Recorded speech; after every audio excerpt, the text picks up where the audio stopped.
What's going on, guys? Samuel One World from Samuel One World Duchess here, back with another year-end video for you all. And this video I'm going to do something where basically I'm going to get straight to discussing the films of 2022 that I found to be the most disappointing, the most surprising, the most underrated, overlooked, and the worst. Usually I do them in very separate videos, honestly. That's kind of what I've normally done, honestly. I really haven't done the last couple years for a lot of different reasons, but if you guys have followed me, again, life is kind of up and down, and I've been adjusting to a lot. I mean, 2020 was the year where the C word came around, and 21 all of a sudden used my new job, so I wasn't able to actually upload those. So, but usually after Christmas, I'll always upload this. Is where basically I discuss my one list where I discuss the films that disappoint me the most, the films that surprised me the most, the films that found to be the most underrated, overlooked, and my overall worst. And I'll end New Year's Eve with my best of the year, which I still have been doing the last couple of years, and I will still keep keeping that tradition this year. But I figured this year, I think I just put them all in, and since to make myself more easier, I figured I just put them all into one video. Well, like I said, the disappointing, surprising, under, overlooked, and the worst, I figured I just put them all into one video, and that's just all of those kind of things in this certain video. So, wow, despite how crazy my life's been, I was still able to see a lot of movies that came out this year. Some I never got a chance to review for a lot of reasons, but I was still able to see a lot of movies, so I have a lot to talk about. So, enough beating the bush, let's get started, shall we?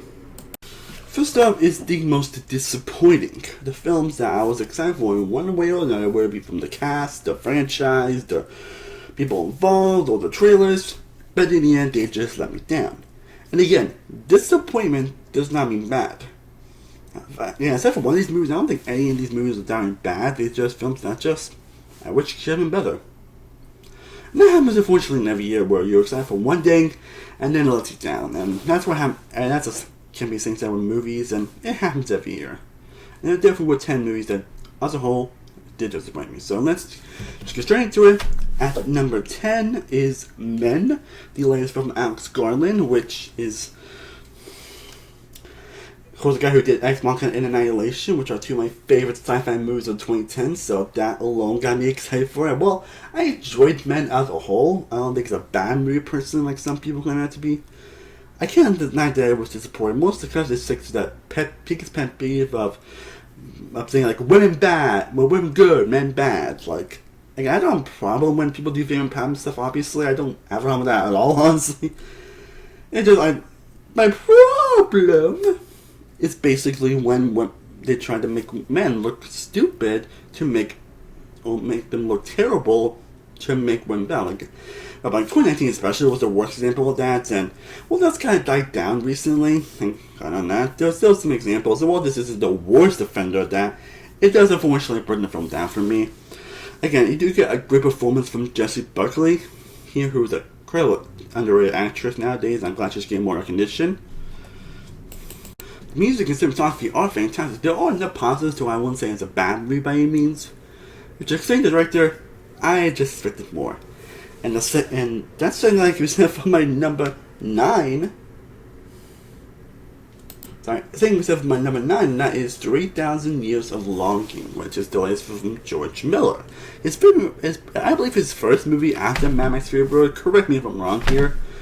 And it's okay. It was fine. It movie that didn't offend me or anything. It movie that didn't irritate me or anything. It was a movie that just had a great premise, had a great cast, and while everyone does a great job in the movie, and while it's visually fantastic like most of his movies, it's just a film that doesn't really do much with its premise. The characters aren't that interesting, and it just feels rushed as a whole. That's honestly really all I can really say about it. Sorry. But considering George Miller, I kind of expect a lot better. Now, at number 8, we have Hocus Pocus 2. Yeah, unfortunately, it's my list. Again, I still enjoyed this movie. I still think this is a solid movie. I'm someone that never fully grew up with the first movie, but I do love that. I do think it is a great Halloween classic that I started watching a lot more recently, and I can just understand why people love that movie so much, and while I don't call it a Halloween favorite of mine, it's still a great movie that I do enjoy watching. It's with the three sisters that really make that movie so great in that movie, and honestly, they're definitely not the best part about this movie here, though I'm still not a fan of how they're trying to give them kind of a redemptive arc here, which, really? Well, this is how it was executed, at least, but honestly, this movie just feels like it's just mostly the same. The first one just with less interesting characters and less interesting things happening. It's just a sequel that doesn't really have the same magic. It definitely was a solid long-awaited sequel, and it's not the worst sequel in the world. Like, again, I still don't think it's an enjoyable B movie. I don't know, I guess I just expected a little bit more considering how long it took to have this movie come out. Again, the three sisters, though, especially the performances from the actresses, still fantastic. And everything about my number 7, you can say about my... There you go, say about my number 7 as well, and that is Disenchanted. The long-awaited sequel to Enchanted, which came out in 2007, which... that's what I personally do love, honestly. I do think it's a fantastic movie. And after so many years of hearing, we finally got a sequel, and it was decent. The way I describe it is fun, but unnecessary. It feels like this movie that just kind of, it felt like one of those movies that just kind of just made just to be made. It sounds like there wasn't any passion in it, honestly. The performances are definitely great, especially from Amy Adams. And you do get some fun musical numbers, some fun moments here and there. But it doesn't really have that same charm of the first movie, and that's really the best way to describe it, honestly. It just doesn't really have that same oomph that the first movie had, honestly. It just feels like one of those movies that are just made to be on Disney+. And that's really all I can really say about it. Now, at number 6, we have Don't Worry, Darling. Don't worry, darling. The second film from Olivia Wilde, which you guys know she actually did Booksmart a few years ago, which is one of my favorite R-rated comedies of all time. Yes, of all time. I still do love Booksmart, honestly. I think I still have a poster of it somewhere, but I don't think so. But it's a fantastic movie. I love Booksmart. So I was curious to see what Olivia Wilde was going to do with her particular debut, but I mean, I don't hate this movie as much as some people do. It's a movie that's just okay. Again, it's one of the movies that definitely had an interesting premise and had a great premise, and Florence Pugh is definitely fantastic, honestly, and cast as a whole, I'd say is good. Even I'd say Harry Styles is not that bad either, you know. I don't think he's like the best actor in the world. I don't think he's as bad as some people make him out to be, but again, the movie had a great premise behind it, and it does have also gorgeous visuals and cinematography. I just don't think it really comes together in the story department as a whole. Especially with the twist, that's like one that was, what twist? But not in a good way. It just doesn't really, the story doesn't really have, maybe it doesn't reach for the potential that he goes for, and just go, not just base level, but just, the stitches I tried to make about the movie just don't really make a lot of sense. And something just kind of happened randomly. It has one of the most WTF endings I've seen in a movie all year, not the good way. But again, this time that positive where I can say it's still a fine movie. I don't think it's like a terrible movie. Like my children, aside from one movie, now these movies are really bad. I wish I could like them more. I could. Studying also the production history of this movie, and also really fortunate. Now we get to number 5, which is the only bad movie on this list, and that is Pinocchio, the 2022 remake, live-action remake.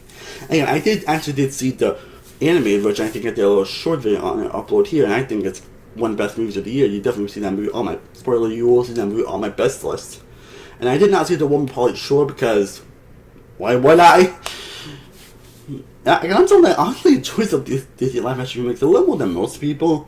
I don't know why. I mean, some are obviously better than others. Obviously, I'm not saying all of them are great or amazing, but I don't know. I just get enjoyment out of them. But even now, I can admit that this movie isn't good, and I thought it was just not that bad when I first saw it, but it honestly gets worse the more I think about it.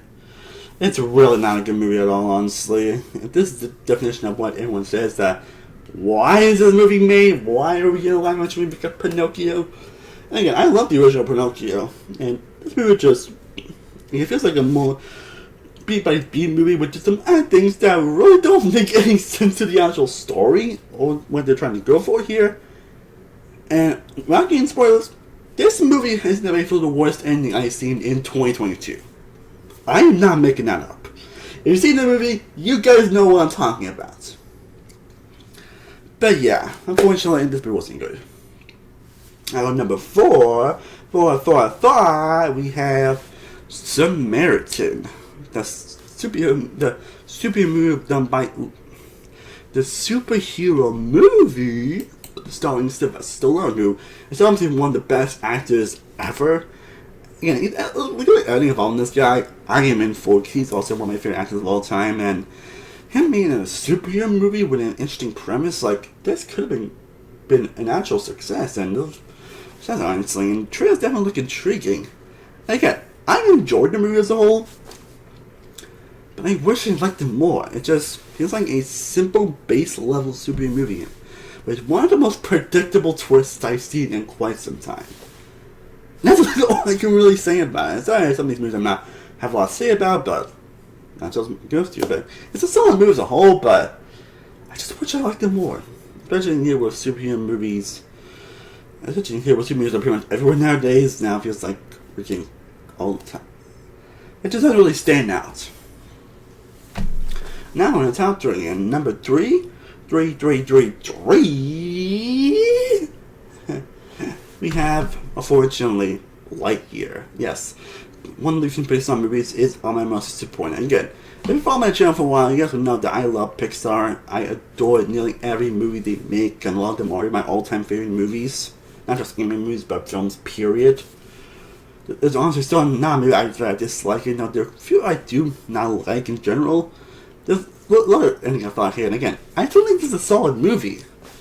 Again, I just wish I liked it more. Honestly, and I watched it a couple times, and I kind of did. I recently rewatched. I kind of liked it a bit less, actually. I think the majority of issues really come in the third act of the movie, because it just feels like a kind of a rewrite, and that whole twist they tried to do was like, where the hell did this came from? And I know I'm the only one that thinks that, and I know I'm not the only one that thinks that Lightyear, honestly. And I also actually enjoyed the first 2 acts of the movie. Again, the visuals are animated and breathtaking like any Pixar movie. I think I enjoyed the characters. The dog one is especially just stand out. This movie that had a lot of good laughs and humor, and I smiled a lot, but again, the third act really drags the movie down, honestly. And that's what ends up making it be on this list. And speaking of animated films, number 2 is Strange World. The latest Disney movie, and one I didn't even know existed until it came out. I'm gonna be wrong here, or it's I don't really have cable right now, but I don't remember this movie being that remarkable, if I'm being honest.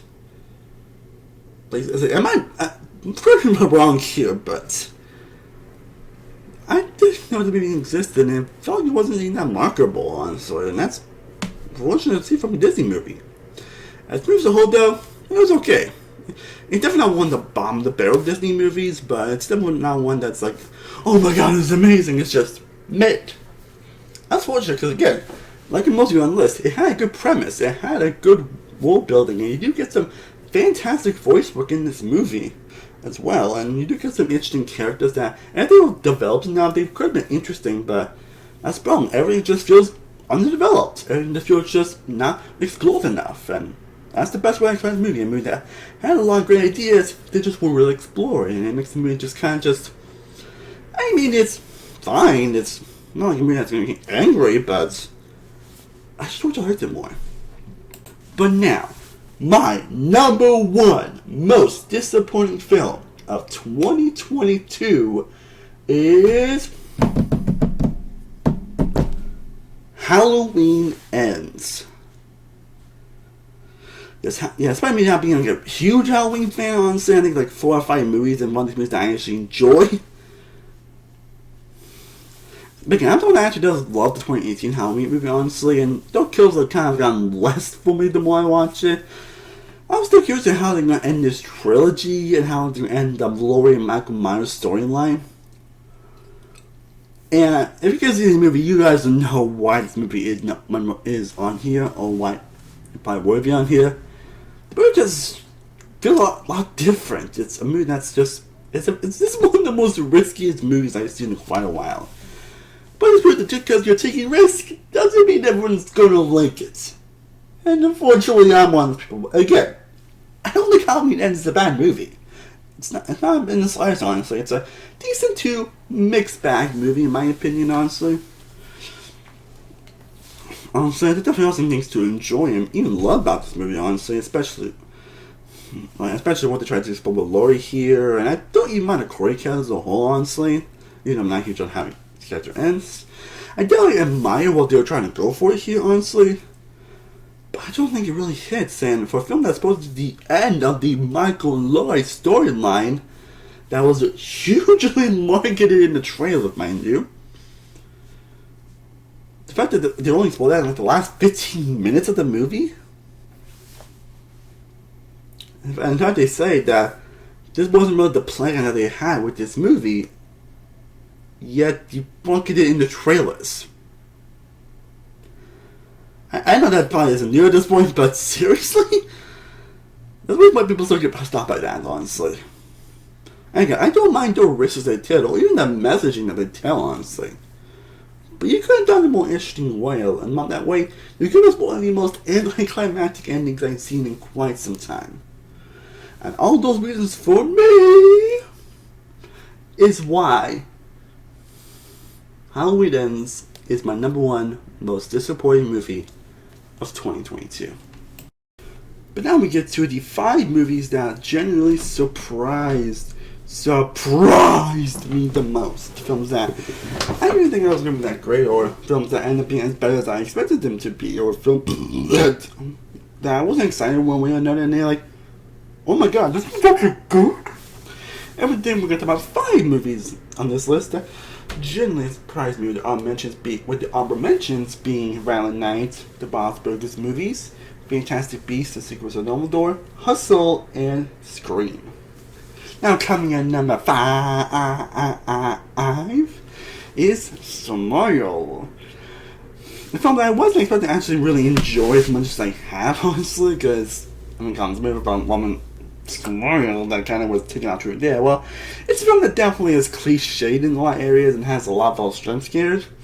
This movie does a lot more impactful than I actually was anticipating, actually. Actually, I think the little behind that smile thing was actually pretty interesting. I don't remember the actress later, but I believe she was the daughter of Kevin Bacon and Kyra Sedgwick, if I'm mistaken, who was fantastic in the movie as well. Pretty much everyone was great in the movie as well. And it was a lot more focused on mental health than I actually was anticipating, which kind of might make this a one done for me, but this movie is another good horror movie in the year that's been filled with amazing horror movies. Number 4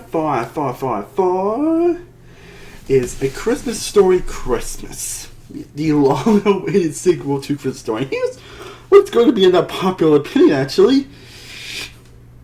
I actually enjoyed this movie more than the original. Now that I never enjoyed the Christmas Story, but I don't know, this film is just so full of Christmas charm, honestly. It really does develop a lot more it really, it's great seeing all these characters again, especially Ralphie, who actually, I think playing him is fantastic here. It's just a good, nice, feel-good Christmas movie, which is kind of similar to basically the first movie, but I don't know, I just had a lot more warm feeling when I watched this movie, and I wouldn't be surprised if this ends up coming in a future Christmas favorite of mine. Yeah. Number 3 for me is Top Gun Maverick. A movie that I was actually still kind of excited about, but I just wasn't expecting it to be one of my favorite movies of the year. I thought it was going to be. I probably enjoyed at least a little more the first movie, which is the movie. After rewatching it for the first time in years recently, it's a movie that I do like, but that one has been one of my favorite Top Gun or one of my favorite Tom Cruise movies. But this sequel manages to outdo the original in nearly every way. While it's following a lot of the same beats and stuff from the original, it doesn't feel like a retread in any way. You get some incredibly emotional character moments. Tom Cruise probably gives the performance of his career here, and that's saying something. It's really that just really hits a lot of the emotions, and really, you also get some incredible and outstanding flight sequences. Like, again, I knew it was going to be good, but I always meant to love much right there, which is what lands it on this list. Number 2 is Chippendale Rescue Rangers. A film I really, again, was not expecting to enjoy as much as I have. So I'm pretty sure nobody was excited for this movie because I was going to be just references to the movie. And while it is kind of like that, it ends up being a lot more clever and a lot more touching than I actually was anticipating. Honestly, it's something that I easily could have just gone south, honestly, which is like, oh, remember this reference, remember this type of thing? They do it in a more way that makes it very compelling, and it's not all just that. It's also a great buddy cop movie with Chip and Dale character, and I like how they explore them, and they got two great comedic legends to voice them. They were fantastic. It has some amazing chemistry. And a lot of side characters I thought were actually really great. Even the mystery, despite being a little predictable, was a lot more compelling than I was expecting. And the references they have here are actually pretty close, especially one involving Sonic, which if you've seen the movie, you know what I mean by that. But for me, my number one most surprising movie of 2022 is Elvis. And so it's kind of been up and down how I feel about music biopics. This one genuinely surprised me how much I enjoyed it, and rewatching it really confirmed that. Yeah, the only Buzz Lohman from my really aside from this was Romeo and Juliet, so I can't really comment on too much about this other guy's movies, but I think it still really works here for the character Elvis. Well, yes, maybe I would like a little bit more deep dive, and while yes, it did went a bit too long, I just couldn't help having a blast with this movie, and I smiled so much from this movie. It's very energetic and frantic, but in the best possible ways. And still, Austin Butler in this movie gives probably the performance of his career, but the performance of the year. Yeah, he gives. I still think he considered him to be the best performance of the year. And I remember this actor when he was on Disney Channel Nickelodeon sitcoms. I'm definitely familiar with this actor. The fact that he actually performs and really just embodies Elvis like that, like, again, say what you will about the movie. Because I know some people that don't like Elvis, say what you will about it. But Austin Butler definitely deserves an Oscar nomination here. Like, he just blows out, it just blows. He just blows out what, he just blows it out of the water with his performance, really embodying and really getting into Elvis and his mannerisms and everything, like, this guy did so much dedication to this role, and he still is the best performance of the year. And again, considering someone that again really hasn't been huge on one music biopics recently, that's what makes this movie my number one most surprising movie of the year. Now we get to the film I consider to be underrated and overlooked, which is definitely a good thing, but I think I look at these in two categories. Films that I think are pretty weighty, but pretty much people don't really know about, or they pretty much bomb the box office, or films that have gotten less than favorable reviews, but films that I actually do enjoy. I think I actually a lot better to be credit for. And I'm going to get this a little quicker than these are films that you probably should just watch for yourselves. So I might get this a little bit quicker than my previous ones, just because I think these films are just worth watching without really not knowing much about them, at least for me. I'm sure some guys know what these movies are, but I'm just saying my point of view. Coming in number 10 for me is Rescued by Ruby, a very sweet movie with an amazing performance from Grant Gustin. Number 9 is At the End, a very underrated A24 film that came out this year. That's all I'm going to say. Number 8. Ambulance. Despite so much it it's actually a pretty underrated, overlooked, fun Michael Bay movie. Number 7. Do Revenge, a very fun and campy movie with two great lead performances. Number 6, Bros, a film that really bombed the box office, but actually one of the more funniest movies I've seen in all of 2022. Number 5, Marcel, The Child with Shoes On, a film I was not expecting to love much as I did, but it ended up being one of the most heartwarming movies I've seen in all of 2022. Number 4, Emily the Criminal, a very interesting movie with some very interesting messages and a very underrated performance from Aubrey Plaza. Number 3, The Northman. Someone who really isn't huge on the other two romantic movies. This one generally surprised me how much I actually really enjoyed it. Great cast, great story, great world building, all you say. Number 2, Bodies, another underrated A24 film, definitely one of the more underrated films of the year. That's from A24. It's fun stuff, not going to be for everybody, but if you can handle it, you're in for me, then lives on the scares and even lives on the laughs. But my personal most underrated / overlooked movie of 2022 is Barbarian. As I'm going to say, in my opinion, this is the best horror movie to come out in 2022. I'm not saying something because there have been a lot of amazing horror movies this year, so that's all I'm going to say. But now we end this video off by giving you my opinion the worst movies of the year, which it's been an odd discussion in the movie community when I'm like, sure, we talk about the worst movies of the year. Like, what's the freaking point, honestly? Because you actually enjoy, I don't know.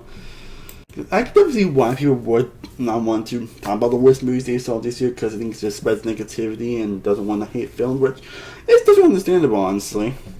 But I thought it was just very fun and interesting to highlight the films that I really did not like at all during this year. And there definitely weren't as many terrible movies I saw in 2022.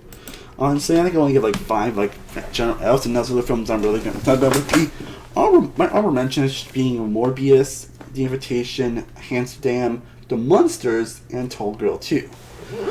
There were like general 5 terrible movies I did see in 2022, so I'm just gonna bite them. So number 5 for me, number 5 is Dashcam. In spite of this year being a fantastic year for horror movies, like they really did amazing. Like so good I could have made a top 10 list on the best horror movies of the year. That's how good this year was for horror.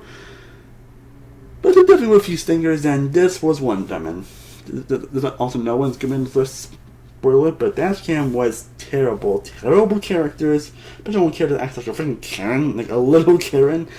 It's only to I can't get what they were trying to do, honestly, but it doesn't make for a pleasant experience. That's all I'm gonna say. Number 4 and number 3 are the two 365 Days movies that came out this year. Yes. Remember 2020 we got a movie called 365 Days? That was basically a romance movie that borrows on the 50 Shades of Grey atrocity of having an incredibly toxic romance that's just like, you want you to feel so much, but yet the romance itself is just terrible, and you understand why you're freaking together. There seems to be a trend going on in these type of movies nowadays, and that movie was terrible, and these 2 movies are terrible as well. But number 4 is freeing the next 365 Days, and number 3, 365 This Day, which I actually don't remember which one's the second one and third one, honestly, because I don't really want to bother looking at it, honestly, but yeah, both of these movies are terrible. The worst of romance we can offer, which I was also going to say something for my number 2, and that is After Ever Happy. 4 years in a row, and one of these movies had made this list. I don't think any of them are really number 1, for being honest. Before asking my worst of 2020 probably would have been The Kissing Booth 2, which is another terrible teen romance franchise that I don't understand the hype for, or the fanbase that probably does have. And what was from last year was Music, which if you've seen that movie and you know that I'm autistic, you would know why that movie was my worst. And I didn't fully hate the movie when I originally viewed it, but oh my god, they get so much worse the more I thought about it. Not just on the fact that it's a terrible thing for autistic people, but you know what? Let's not worry about that. We're not talking about music right now. We're talking about the worst movies of the year. And After Act Happy is so far the worst film, and I don't know if that is probably the worst, even though that's not really saying much. Like, all the after movies, in my opinion, are terrible, are awful. All of them probably have made my top 3 worst of every year. And I think After was my worst at one point before I saw Black Christmas. Honestly, I think After We Collide would be number two 2020, and After We Fell was like, and they can have a 3 or 4 if I'm being correct, because also other movies like Cinderella and Dear Evan Hansen, which is number the Oscar worst me the more I think about it. But After Happy is definitely up there, because this probably is at least the most boring and the most played out of these movies. Like, you think those are just running ideas at this point. They're just how fast they end up making them, and somehow they make characters that was honestly even more toxic and more uninteresting than Christian Grey and 50 Shades of Grey. I didn't think that was possible, but for one reason, here we are. So these are movies that, in my opinion, give teen movies a bad name.